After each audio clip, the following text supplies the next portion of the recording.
kayong nanghinayang sa nawawala sa inyo. Ibabalik sa inyo ito ng makatutong higit at sa huli ay buhay na walang hanggan. Ibigay ninyo kung kanino nararapat. Good morning mga kapatid. Somewhere in... Hello. Pakilakas ng mga Monterrey. Hello. Somewhere in our life, majority ito sa atin. Usually sa simula ng ating pananampalataya. Lahat tayo madamdamin. Hindi natin nakukontrol ang damdamin natin. Kaya nang magalingin ng Panginoon na tawagin tayo, binigay ang Espiritu Santo na puspos tayo ng pagmamahal, ng kagalakan. Ngayon yung kagalakan nag-uumapaw yun eh. Naging emotional tayo. Lahat tayo dito, dumaan dito. Ako, emotional ako ng una. Preach ako ng preach sa mga magulang ko, sa mga kapatid ko, nagpapatotoo na nagpapatotoo. Hindi ko nakukontrol ang sarili ko. Hindi ko namamalaya, naiinis na pala sila sa akin. Tapos, kung wala akong control sa sarili, kahit hindi ko pag-aari, naglagay ako ng mga word of God, dininikit ko na sa bahay. Nung makita ng nanay ko, sabi, ba't kinabit mo yan? Eh, bahay ko to ah.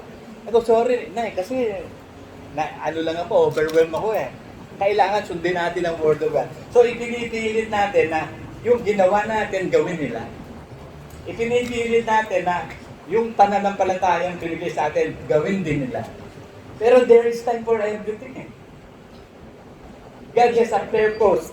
May timeline man doon. Sa lahat ng bagay ay may kapanahonan. At sa bawat bagay, may panahon.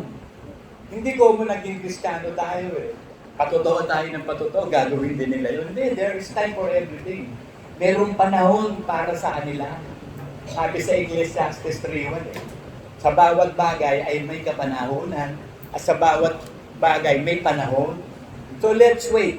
Huwag tayo magpumilit. Kasi love never insists its own. Ang pag-ibig, hindi niya ipinipilit ang sarili niya. Eh, ipinipilit ko na yung pananampalataya ko, gawin nila. Pati sa tatay ko, ginawa ko din yun. Nagpumilit na manampalataya ang tatay ko. Sa kagustuhan ko na manampalataya siya, sumama ako sa kanya. Kasi ang libangan niya, mag-mega mall. At pupunta sa mega mall, kakain, manonood na sine, matutulog sa loob ng sinehan. Sa kagustuhan ko na maging Kristiyano siya, sumama ako kay Tay. Sige, kasamahan ko na lang kayo. Gagamitin natin yung motor para libre tayo sa pamasahe. So nagpumilit ako ng magpumilit na maging Kristiyano siya. Pagdating ng panahon na yon, may udyok na sa akin, bitawan ko na siya. Sabi ko, Tay, pasensya na kayo ha, pero hindi na ako kasama sa inyo eh. Kasi ang purpose ko lang, manampalataya kayo. Eh kaso ayaw mo nyo, ayoko na rin. Sabi ko, sawan-sawa ako sa mga ganyan sa libutan. Yung kain dito, anood ng sine dito. Sabi ko, pwede ba, Tay, iba na lang isama niyo. O hanggang sa dumating ang panahon, there is time for everything. Naging Kristiyano tatay ko, na hindi ko pinilit. Kung saan gumawaan ko sa kanya. Tapos lumalapit na sa akin yun, alam nyo. Nagtatanong yun. Sabi niya, Dari, paano ba manalangin? So, nando na yung kababahan, gusto na matuto. Ay ko, pag mananalangin ka, ang sasabihin nyo, Ama, sa pangalan ng Panginoon, so, hingin nyo na kung ano gusto nyo. Paniwalaan nyo, tatanggapin nyo. At kailangan maging tunay ng Kristiyano kayo. Mag-iikapotando kayo sa lahat ng pera tatanggapin nyo. Mag-worship kayo kasama namin. Kasi kasama siya ng kuya ko doon sa sa fellowship ng kuya ko, doon siya sumasama. Sabi niya, ayaw ako doon eh. Sabi ko, ba't ayaw nyo naman doon? Kasi ibang klase natin eh. Hindi ako makakilos ng kilos ko. Para bang nakatalian siya sa lugar na yun. Sumama siya dito sa atin. Tapos alam nyo, nanggigising pa yun para mag-iikap po lang. Ginigising. Ano gumising tayo ba bakit? Ito, ikaputandog ko. Binuhin mo, gigisingin ka para mag-iikap po pag-andog. Tumanggap ako sa kuya mo. Ito, pag-ikaputandog. Paano ba ikaputandog ko? Yung 10% ng tinanggap nyo, iikap po nyo. Ngayon sa offering, bahala kayo kung magkano gusto nyo. Sa'yo na lang yan. Okay na naman ako eh. Kompleto siya, may gamot siya, may pagpunta siya ng may gamot. So, ibig sabihin, hindi lahat ng bagay ng unang pupuwersa. Kasi, ang Diyos kasi natin, hindi siya nagpupumilit. Ang gusto niya, malayang pagpapasya. Kaya nga, binigay niya yung malayang pagpapasya sa tao, pati sa amin. Gusto niyang lumigaya siya sa pamamagitan ng kusang loob ng pagtanggap sa kanya. So, wag natin pilit si baby. Pinipilit ko rin nun. Araw-araw, alam niyo, nag-aaway kami minsan. Kasi gusto ko yung word of God ipamuhay niya. Sabi ko, word of God ipamuhay mo, hindi tayo magtatalo. Laging word of God, laging word of God. Walang word of God lang. Hindi ko namamalayan, pinipilit ko yung gusto ko sa kanya. So wala akong pagmamahal sa kanya. So pinalaya ko siya. Alam niyo, bago mamatay yung si David, before na mamatay yun, nagpatotoo sa akin, sabi niya. Ang tawag sa akin ng book. Ay ko, bakit? Totoo talaga sinasabi mo, the word of God lang talaga ang susundin. At sa nung panahon na pala yun, naayos na siya ng Diyos para pag mamatay siya, talagang nagsisi siya, ligtas siya. Inihanda pa siya sa bago namatay yun, nagpatotoo sa akin. Sabi niya, mahal mo pala ako. Kaya ko, bakit na magduda ka ba? Sabi niya, oo, sa umpisa duda ako sa iyo. Pero mahal mo pala ako. Kasi naramdaman niya yung pagmamahal ko sa kanya, hindi ko siya iniwan kahit kailan. No? Lahat ng gastusin, suportado ko sa kanya. Laki na nagastos namin sa kanya. Pero talagang nandun yung support ko sa kanya all the way through sa lahat ng bagay. Kaya sabi niya, mahal mo pala ako. Sabi ko, duda ka ba? Sabi niya, oo, duda ako. nung mga panahon yun, naramdaman niya kasi nung panahon hindi na siya nakakakilod, nakaupo siya sa upuan doon, lumapit ako dahil ko, pwede ba makaupo? Niyakap ko siya, naramdaman niya yung pagmamahal ko sa kanya. Kinikilabutan siya sa sabi niya, mahal ko pala ako. No? Eh di, niyapos ko lang yun. Naramdaman niya yung pagmamahal. Alam niyo ang mga tao, nararamdaman ng pagmamahal kahit hindi kayo magsalita. Kahit yung presensya mo lang, mararamdaman na minamahal mo sila. Kasi iba yung spirit eh. The spirit flows, the spirit transfer. Nararamdaman din ng tao kung ikaw ay nakakainis ka, naiinis ka, nagagalit ka. Nararamdaman. Alam niyo yung mga aso, ang lakas ng pakiramdam niya. Alam ng aso pag takot ka. Alam ng aso pag mahal mo siya. Kasi si Bana, talagang hawak mo lang yung list niya. Alam mo niya kung ano nasa iyo. Eh. Kung takot ka sa kanya, o mahal mo siya. Sabi nga ni Daniel, si Bana, ibang klaseng magrespeto sa iyo, daddy. Ay ko, bakit? Kasi pag dumadating ka, tatayo kayo, tapos tutungo. Ay ko, nagbabaw si Bana sa akin, tatayo, tapos tutungo. Nandun yung respeto niya sa akin. Nakita naman niya yung pagmamahal ko sa kanya ba?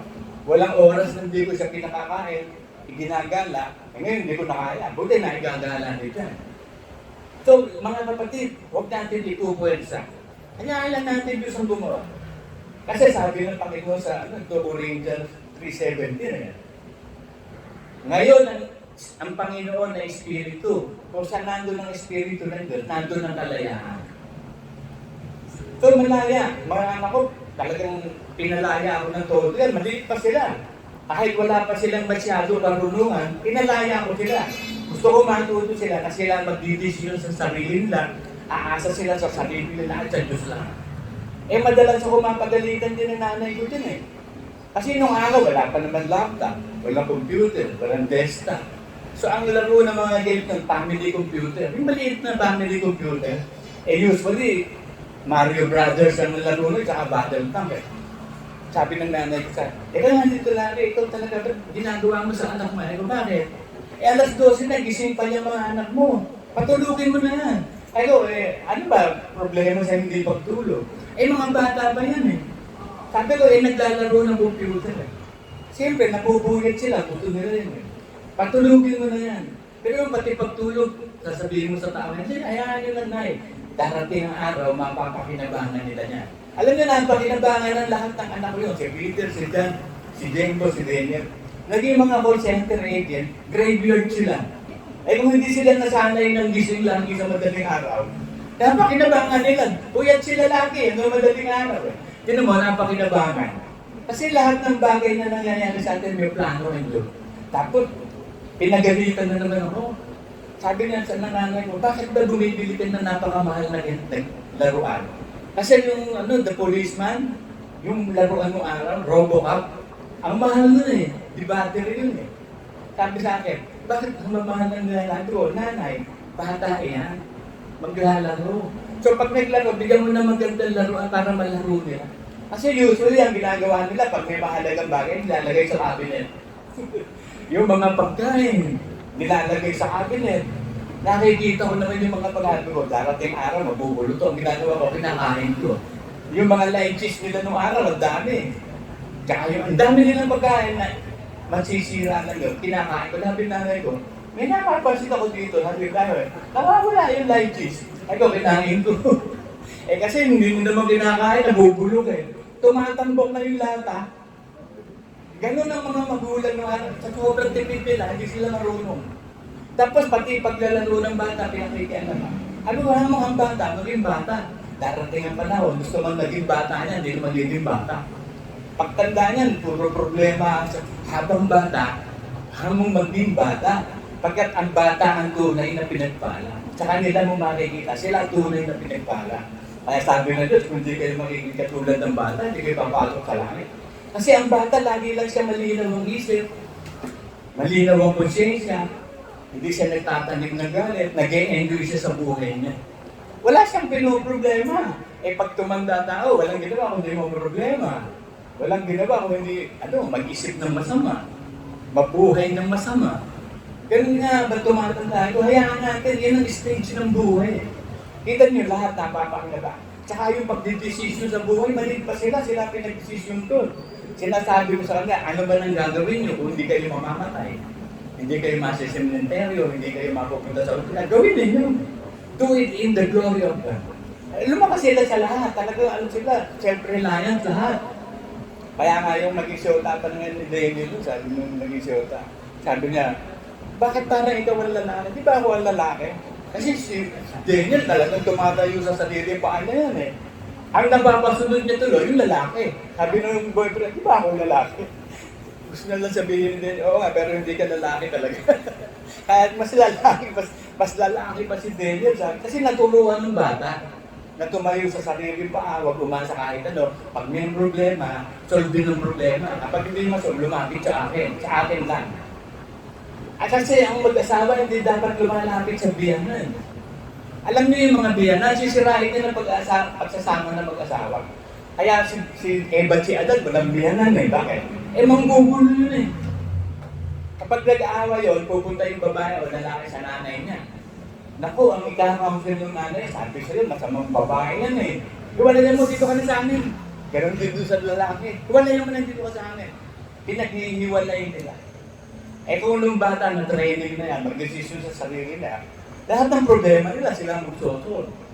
Sila magdidesisyon. Hindi na lalapit sa nanay at tatay. Ngayon, ang gusto naman ng Diyos, maging bata tayo, lagi kang lumapit sa tatay mo. Yun naman, baligtad naman. Sa Diyos naman, mag-rely ka sa tatay mo. Lumapit ka at ang tatay natin ang Ama.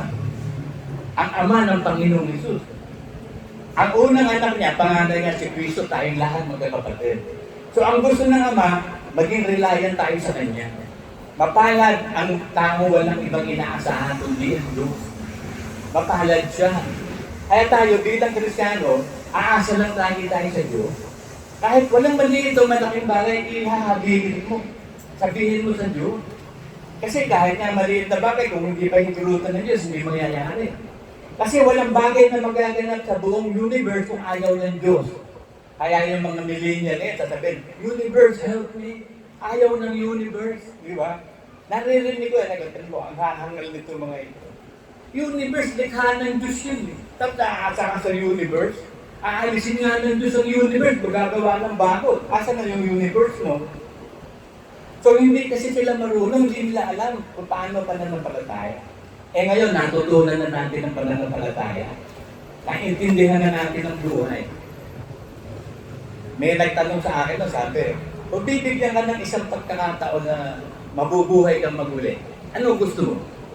Kung simple lang ang gusto ko, pag magkakaroon ako ulit ng isang buhay ulit. Anong gusto mo? Ako. Gusto ko ako. Ako pa rin yung ako. Bakit? Nasa Diyos ako ngayon kung papalitan mo pa buhay ko doon, di mawawala ako sa Diyos. Kasi kahit na napakahirap ng buhay, na-stroke ako, yun pa rin ang gusto ko. Kahit napakasama ako ng araw, yun pa rin ang gusto ko. Bakit? Ngayon, nasa Diyos ako Ba't hahanap ako ng ibang buhay? Hindi ko kailangan mabuhay akong muli. Ang kailangan ko ngayon, nakapunta na ako sa langit. Kasi naiintindihan ko buhay. Nalaman ko kung ano gusto ko Nalaman ko kung ano kulang sa akin Tapos papalitan mo pa. Naiintindihan, ang gago si Lucifer. Nasa langit na umalis pa. Di gago. Ubod ng tanga, full of wisdom, pero walang wisdom. Ubod ng hangal. Binulo kung di ba naman napakatanga niya, pinipilit niya patayin si Jesus Christ. Eh yun nga ang gusto ng Ama eh. Mamamatay si Jesus Christ sa krus, dadali ng katawan niya lahat ng kasalanan. Kasi yung katawan niya, walang kasalanan, ilalagay doon lahat ng kasalanan. Yun, tapos, pinapatay niya. Hindi alam ni Lucifer, nag-temitasis siya, pinatay niya yung sarili niya. Kasi nung mamatay niyang Panginoon Cruz sa Kalbaryo, bumuhatas sa kalaliman eh. Kinuha niya lahat ng pagkabihan, dinala niya sa langit. Momentarily kasi yung Sheol at saka Hades magkasama yun. Yung Abraham's bosom, nandun ang mga saint. Tapos yung Hades, nandun naman sa mga tao. So nung bumaba si Kristo doon, binaklas niya ang kapangyarihan ni Satanas. May susi siya ng Sheol eh. Binaklas at dinala niyang bihag ang pagkabihan sa langit. Colossians 2:15. Ipinalada sa langit, talo na si Satanas. Ibinilagay si Satanas sa napakatinding kahilihan. Kasi inilagay din ni Satanas si Jesus sa kahilihan eh. Hubad-hubad si Kristo nung ipako sa krus. Dumadaan ng mga tao na hubad-hubad siya, nakapako. Ibinilat sa kahilihan. Ganun din ang gawa ni Kristo. Biniyat niya si Satanas. At lahat ng alikoris na dinala sa langit, tinalian. Kaya sabi dito sa atin, talian mo ang lahat ng bagay sa lupa, tatalian sa langit natin. May power na tayo eh. Napahak yung veil. Kasi yung veil na yun, yung naghahad lang sa tao at sa sa Diyos eh. Eh meron na mediator si Kristo from man to God. Kaya napahak yung veil ng mga taisye. Pwede na tayong pumasok sa Holy of the Holies sa pamamagitan ng punong saserdote at si Kristo. Kaya pwede na tayo pumasok. Kaya ang ginawa ni Kristo, tinapos na yung temporary, ginawang permanent. Kinuha niya yung kaluluwa doon sa Sion, dinala sa langit sa ilalim ng altar ng Diyos, at iniwan sa Hades na samantala, naka-reserve para sa last judgment. At nagawa na ni Kristo lahat yan. So it's a matter of time lang. Tanga talaga si Lucifer, hindi niya alam, pinahintulutan lang. Alam niyo ba na ginamit lang ng Diyos at Satanas? Para makita kung sino talaga ang anak ng Diyos. Kaya nga may free will ang anghel at tao eh. Nalaman ng Diyos tayo na tayo pala yun. Ito yung anak ko na talagang sasampalataya no matter what happen. So kilala na tayo ng Diyos sa simula pa. Ang itong si Satanas, akala niya nakaisa siya. Akala hindi niya alam na planado na lahat. Ilang beses na rin akong pinatay niyan si Satanas. Bata pa ako, pinapatay na ako niyan. Hindi ako mapatay-patay. Ang huling attempt niya, stroke. Hindi rin ako na stroke. Ayun, dumakbo na. Nangayaw na. Ayaw na. Wala siyang magagawa. Talo na siya. Kung maiintindihan lang ng mga tao na wala nang kalaban, talo na si Satanas eh. Malaya na tayo. Pinalaya tayo. At tayo iniligtas na. Ligtas na tayo, hindi sa gift of God.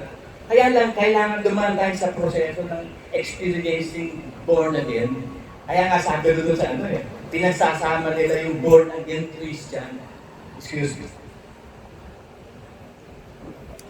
Ba't mo pagsasamahin yung born again Christian? Kapag ang isang tao na born again talaga, experience yun, na tinanggap niya ang Diyos, ibinigay ang Holy Spirit, pinatawad siya, ibig sabihin, Kristiyano siya.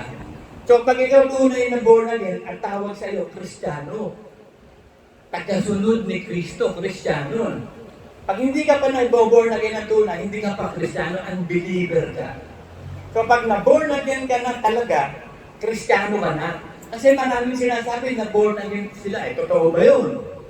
Totoo bang bago nilalang na siya? Kasi dadaan ka sa proseso. At ang isang proseso nga dyan, nagiging over-emotional tayo. Lahat tayo, majority natin, ako, emotional ako. Pinupuntahan ko lahat ng kamag-anak ko, mother side, father side, hayag ako ng hayag. Hindi ko nalalaman, galit na pala sila lahat sa akin na pinalalagas ako. Hanggang sa natutunan ko mag-control, huwag mong ibibigay ng pera sa baboy o sa aso. Natutunan ko na yun, kaya ang sinasabihan ko lang, yung sa tingin ko hindi aso, hindi baboy. Yung baboy, yun yung ayaw magsisi. Lagi nakalubog sa putik ang baboy, gusto niya dumi. Gusto niya putik, yun hindi nagsisisi, unbeliever yun. Tapos itong aso, itong mga aso na to, nangangagat ito, nanganahol. Walang alam to sa Diyos, mga aso. Kaya sabi, a live dog is better than a dead lion. Mas mabuti pa yung mga aso na yan kaysa sa patay na. Buhay pa, may pag-asa pa. So pwede pang pahayagan yan. Pero pipiliin mo yung aso magiging tupa. May mga aso kasi natatanggal magiging tupa eh. Tingnan mo yung nakapago sa krus. Akalain mo ba maliligtas yun? Ang tagal na aso no. Nung maging tupa lang siya, nung nakapago sa krus, hindi nga na born again experience yun eh. Hindi nga naging member ng church yun. Ang alam ko lang doon, nagsisi yung sumampa. Bakit? Kinilala niya si Kristo, Panginoon ko. So nagsisi na nampalataya. Binigyan ng Espiritu ng pag-unawa, ng pananampalataya. Kaya sabi ni Kristo, sinasabi ko sa iyo ngayon, ipagsasama kita sa aming paraiso. Ligtas yun. Punta mo, ligtas yun. Pero tayo, hindi naman tayo nakapako. Nakapako ba tayo? Hindi. So nakakagalaw ka. So pag nakakagalaw ka, susunod ka sa lahat ng utos ng Diyos tungkol sa iglesia. Papasakot ka sa otoridad ng iglesia. Gumagalaw ka eh. Hindi ka naman pwede sabihin, Panginoon, hindi ko nagawa kasi hindi ka naman nakapako eh. Ipinako mo sa sarili mo. Ayaw mo sumunod sa pananampalataya. Paano ka ngayon ililigtas ng Diyos, hindi ka mananampalataya? There is no more condemnation to those who are in Jesus, who walk not after the flesh, but by the Spirit. So ang pamumuhay na ipamumuhay mo ngayon sa laman, pananampalataya. At ang pananampalataya yan, kay Kristo sa salita ng Diyos. Yan ang ipamumuhay mo na. Pipiliin mo na yan. Kaya yung tanong sa akin, kung mabubuhay ka ulit, bigyan ka ng bagong buhay. Hindi na, ito pa rin. Ito pa rin ang gusto kong buhay. Walang iyang buhay, pangit na buhay, walang kwentang buhay. Bakit? At the end, pupunta ako sa langit. Ano problema? Kahit ba ang pangit nung, bibliography ko eh. Yung resume ko, ang pangit, wala akong pakialam. Yun ngayon, ano ako ngayon? Ano ka ngayon? Today is the day of salvation. Yung nakaraan, wala na yun eh. Nilimot na ng Diyos lahat yun. Yung future mo, gawin mo ngayon. Kasi yung future mo, ikaw ang gagawa ngayon. Ano ba gusto mong future? Pumunta sa langit. O di gawin mo ngayon ang paraan ng pagpunta sa langit, si Kristo. So tandaan ka kay Kristo. He is the way, the truth, and the life. No one can get to the Father except by me. So except superlative degree, wala nang iba. Except by Jesus Christ. Ang daming religion, puro amay. Hindi dumadaan sa anak. Paano maliligtas? Kailangan ng Diyos mo yung gumawa ng langit at lupa. Yung Diyos ni Abraham, ni Isaac at ni Jacob. Kaya nga madalas ko sabihin sa mga pamilya ko, sa mga kamag-anakan ko. Kasi sabi nila, bakit sinasabi mong sasamba kayo sa Diyos nyo? Kasi sabi ko dito, hindi tayo nag-worship na dito sa lahat. Sabi ko, ang gusto ko lang naman, maka-worship kami sa Diyos namin. Bakit? Yung Diyos niya ba? Iba sa Diyos namin? Ito, oo. Iba yung Diyos namin. Kasi yung Diyos namin, yun ang gumawa ng langit at lupa. Ang ipinatotoo namin Diyos, yung Diyos ni Abraham, ni Isaac, ni Jacob. Katulad ng mga apostol. Sabi ng mga apostol, ang ipinatotoo namin, yung nahihimo namin. Yung nakausap namin, nakita namin, narinig namin. Kung sasabihin namin, hindi namin nagawa, sinungaling kami. So, ganun din ako. Kung sasabihin ko yung Diyos niya, Diyos namin, sinungaling ako. Ang ipinapatotoo ko, ang Diyos namin, yung gumawa ng langit at lupa. So, gusto namin worship, yun yung Diyos namin. Bakit inaangkin yun yung Diyos nyo? Yun ang Diyos namin, hindi ko naman inaangkin eh. Yun ang kilala kong Diyos, yung gumawa ng langit at lupa. Ganun din tayo. Ang Diyos kasi natin, yung Diyos ni Abraham, ni Isaac, ni Jacob. So kung ang Diyos natin, yung Diyos ni Abraham, ni Isaac, ni Jacob, nasa lahi tayo ng binhi ni Abraham. Kasi ang binhi si Kristo eh. Lumabas na yung binhi. Kaya sabi, sa binhi ni Abraham, pagpapalain ng lahat ng tao. Hindi lang Israel ang ililigtas, lahat ng tao. Bakit? Sa binhi ni Abraham, pagpapalain ng lahat ng tao. Through Jesus Christ, pagpapalain ng lahat. Wala nang Hentil, wala nang Israel. Wala nang babae, wala nang lalaki. So lahat tayo magkakapatid kay Kristo Jesus at ang panganay natin si Kristo. Kasi si Kristo is not created, He was born of the Father. Ang mga anghel created yan eh. Kaya hindi sila pwedeng maging katulad ng Diyos. Anghel lang sila lagi, tagatulong lang sa atin. Bakit? Created yan eh. Tayo born. Sabi ng Ama, siya ang ipinanganak ko ngayon. Ang isa-isa na aking pinalulundan. So you must be born again. So born in the Father, born in the Spirit. So yun ka na ngayon. So bago na yung Spirit mo, renewed na. Bago ka nang nilalang, tagalangit ka na. So ininintay mo yan para yung gift of the redemption of the life eternal makamit mo. Kasi niligtas tayo sa pag-asa. Ngayon yung pag-asa yun, hindi hinihiya sa atin. Bakit? Pagkat matibay yun eh. Hindi sinungaling ang Diyos. Sinabi ng Diyos, totoo yun, totoo. Ligtas na tayo sa pamamagitan ng pag-asa. So, inilintay lang natin yung pag-asa na yun through following the footsteps of Jesus Christ. At ang basis niya, Word of God. Mabubuhay ka lang sa Word of God. You will be a living epistle of Christ. Buhay na sulat. Kasi ang mga nakasulat sa Bible, titik na lang yan, doctrines yan eh. Teachings yan. Magiging totoo lang yan kung magiging laman. Kaya sinabi, love. Love is not seeking. Hindi niya ini-insist ang kanyang sarili. Malaya. Kaya sabi ni Pablo kay Pilimon sabi niya, alam mo, dinidinig ng Diyos ang panalangin mo. Hindi ko hinahanap na magpasya ka kaagad. Ang hinahanap ko lang, yung kagandahan loob mo ay hindi mag-isabilitan, kundi kusang loob. Sa iyong sariling kalooban. Kasi si Onesimus kasi ano yun eh, alipin yun ni Pilimon ay nakulong. Nakasama ni Pablo sa kulong, naging Kristiyano si Onesimus. Hinihingi niya kay Pilimon na tanggapin uli si Onesimus. Pero sabi niya, kung wala akong pasya, hindi ko naman ibipilit. Baka kasi yung kagandahan loob mo, mauwi sa pangangailangan. Hindi sa kusang loob. Ang gusto ng Diyos kasi malayang pagpapas, malaya. Kaya where the Spirit of the Lord, there is liberty. Basahin natin yung 1 Philemon 1:14.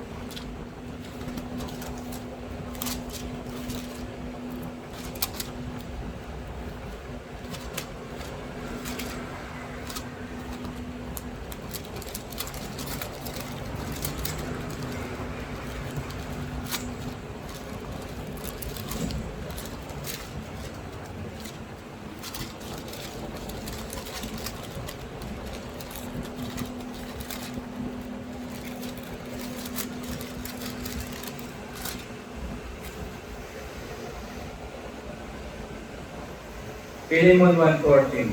Dadagpwat kung wala kang Dadagpwat kung wala kang pasya, ay wala akong magagawa anuman. Upang ang iyong kabutihan loob ay huwag maging tila sa pangangailangan, kundi sa sariling kalooban.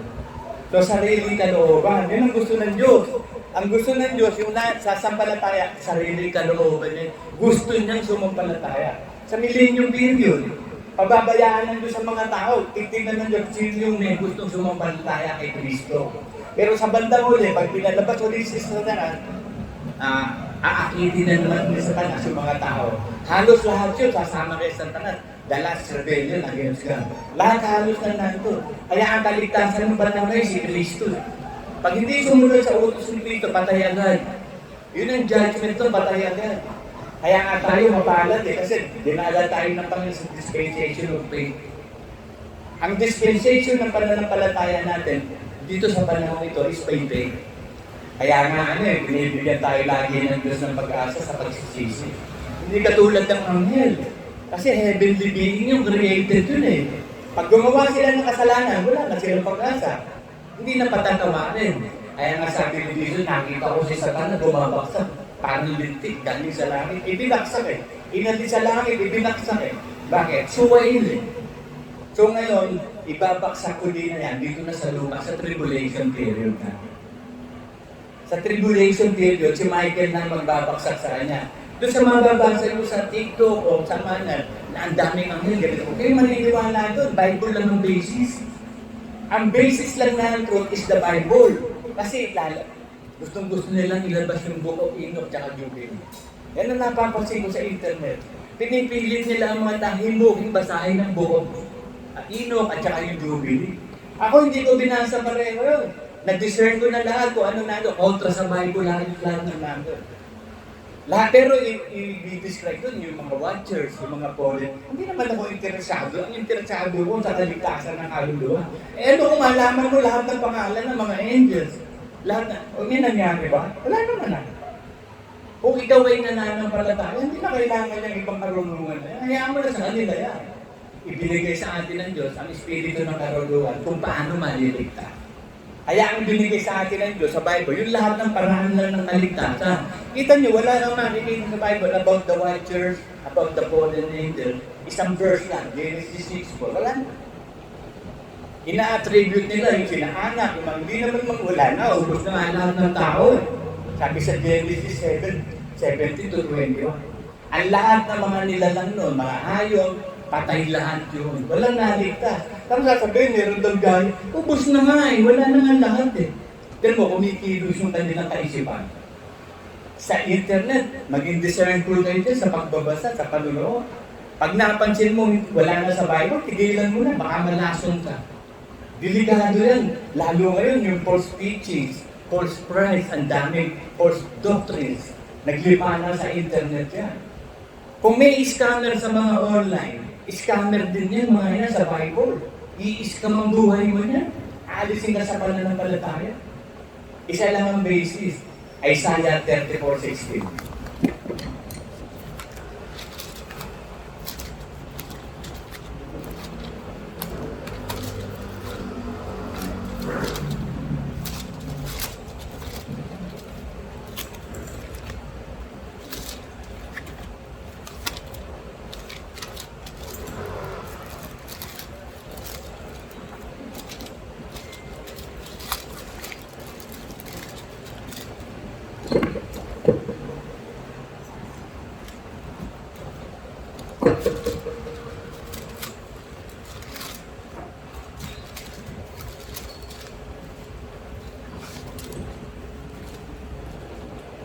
Isaiah 34:16.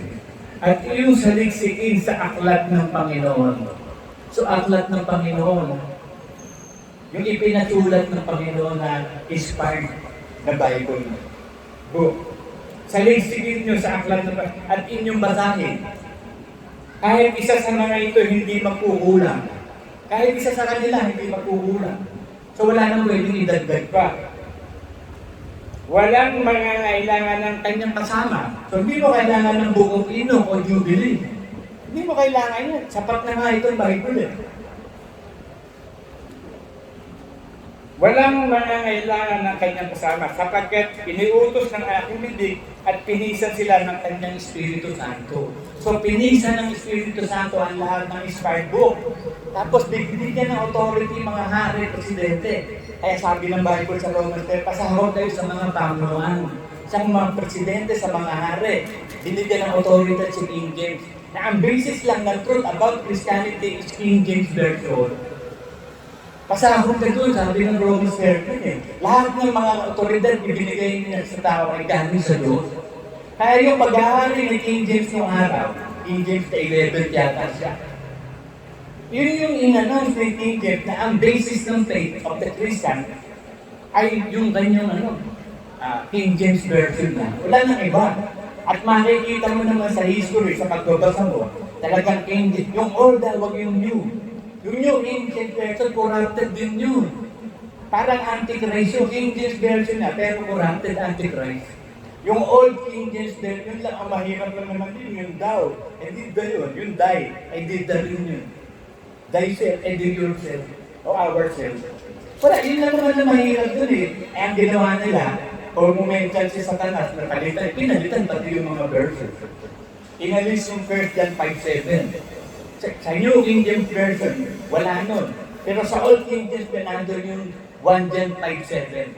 That there are three that bear record in heaven, the Father, the Word, and the Holy Spirit. And these three are one. Pero yun, talagang nagpupumilit si Satanas. Kasi may basis na uniform eh. May papyrus. Meron na kukuha sila mga, written, talaga, evidence. Pero kontra sa Bible. Kahit anong ebidensya na kontra sa Bible, yung ebidensya na yun, nagbalik. Bakit? Kontra doon sa Bible. Anything na mababasa mo na kontra na sa Bible, useless na lahat yan. Kaya nga merong authority para sundin ng tao. Para sa mga authority ng presidente, hari. Kung hindi bigay ng Diyos yan. So pasakot tayo sa King James sa pag-aari. Yun lang ang inala niya. Kasi mahabang panahon na dumaan din dyan. Napakarami mga scholar ng Diyos na ginamit para establish yan. Kasi sa darating na panahon, ito na nga mangyayari, ang dami na maglalabasan.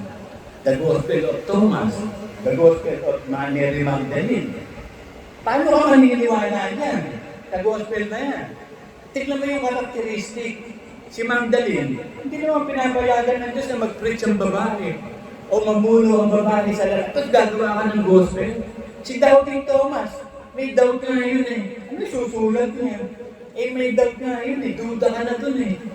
Ba't mo bababasahin yan? Tsaka karantin pa lang ng tao, nakita mo na.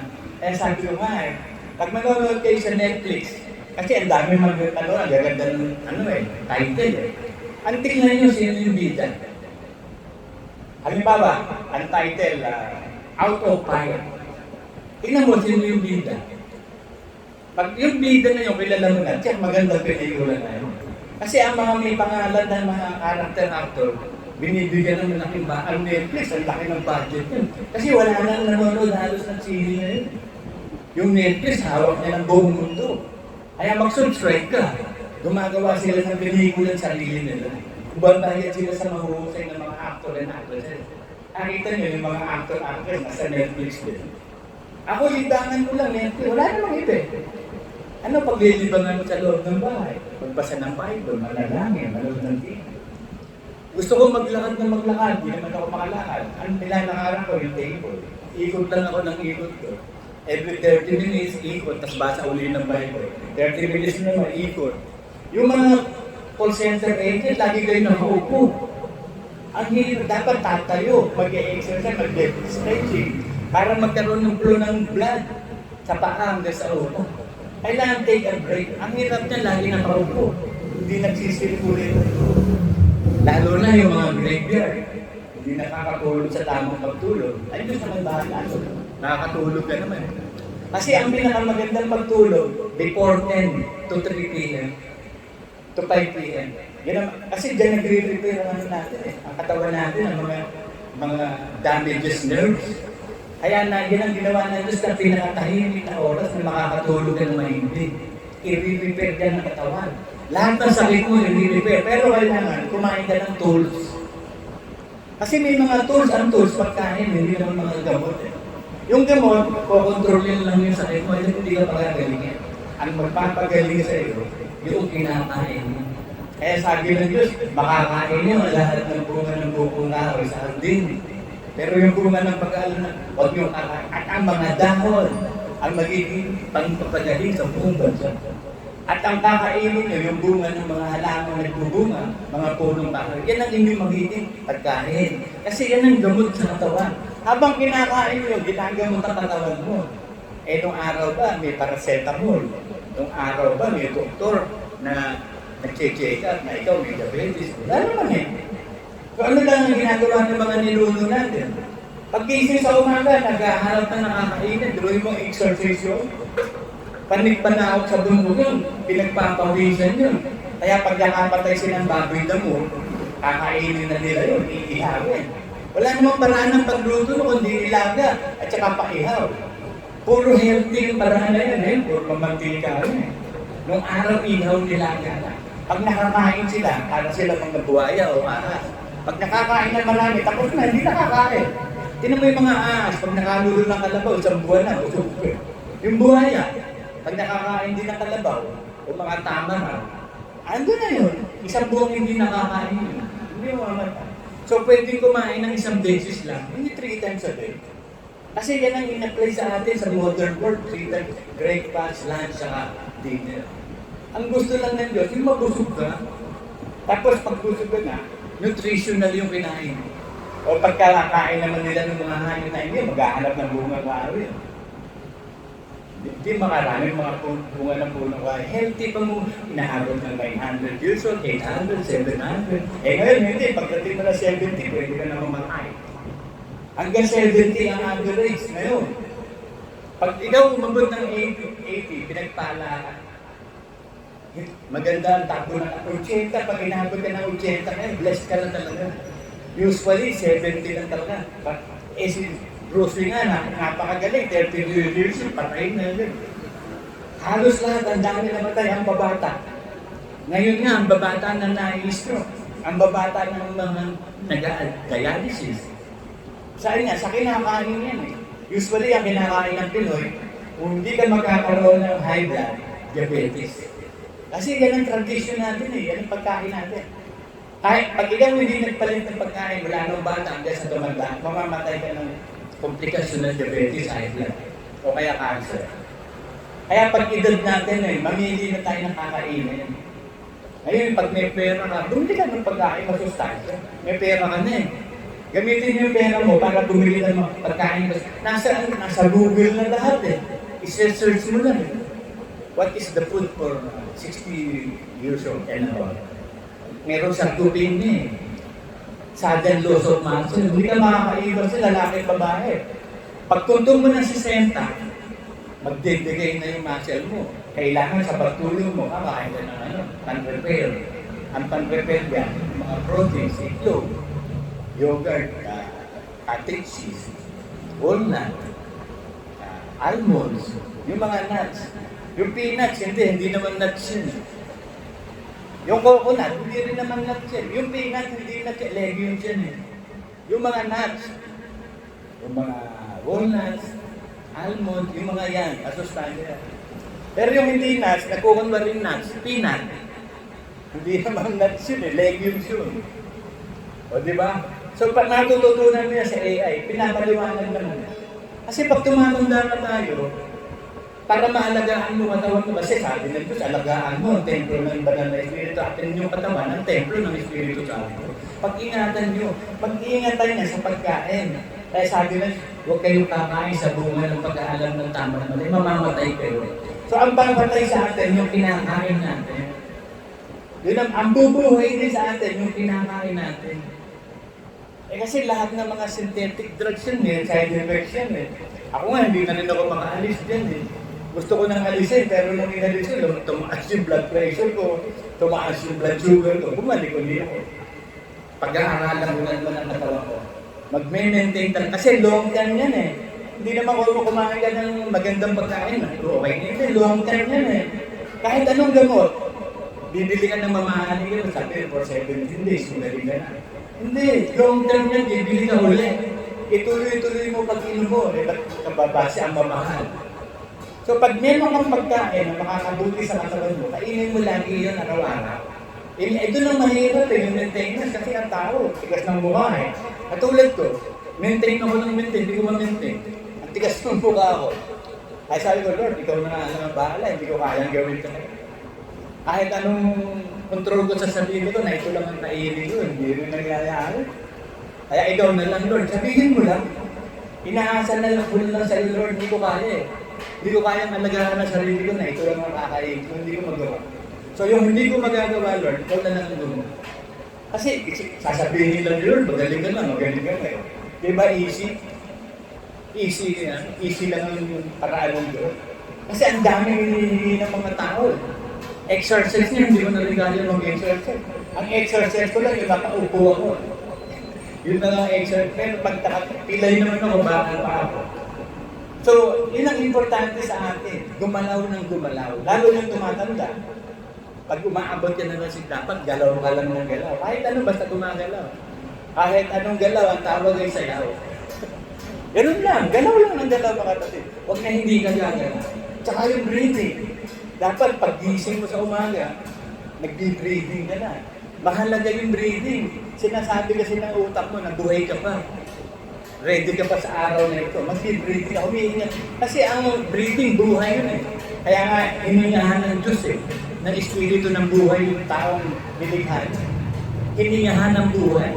So pag nag-breathing ka, may buhay. So yun ang buhay, yung breathing. Yung paghinga, huminga ka. Huminga ka ng lagi. Huwag mo kalimutan ng paghinga.